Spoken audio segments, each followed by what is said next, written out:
I used to plus verb.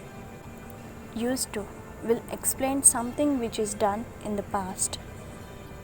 Used to అనే వర్డ్ని గతంలో జరిగిన దాని గురించి ఎక్స్ప్లెయిన్ చేసినప్పుడు కూడా వాడచ్చు. For example, I used to walk here every day. నేను ప్రతిరోజు ఇక్కడ వాక్ చేస్తూ ఉండేవాడిని. I used to ask my mom for her recipes. మా అమ్మని తన రెసిపీస్ అడుగుతూ ఉండేదాన్ని. I used to skip my chemistry classes. నేను నా కెమిస్ట్రీ క్లాసెస్ స్కిప్ చేసేదాన్ని. I used to prepare my own food. నేను నా సొంతంగా నా ఫుడ్ ప్రిపేర్ చేసుకునేదాన్ని. I used to play football every day. నేను ఫుట్బాల్ రోజు ఆడుతుండేదాన్ని. I used to refresh my mind with coffee.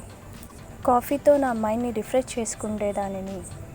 I used to live in Korea. నేను కొరియాలో నివసిస్తూ ఉండేదానిని. I used to wake up every morning 6 o'clock. నేను ప్రతిరోజు ఉదయం 6 గంటలకు నిద్రలేచేదానిని. I used to swim every day. నేను ప్రతిరోజు స్విమ్ చేస్తూ ఉండేదానిని.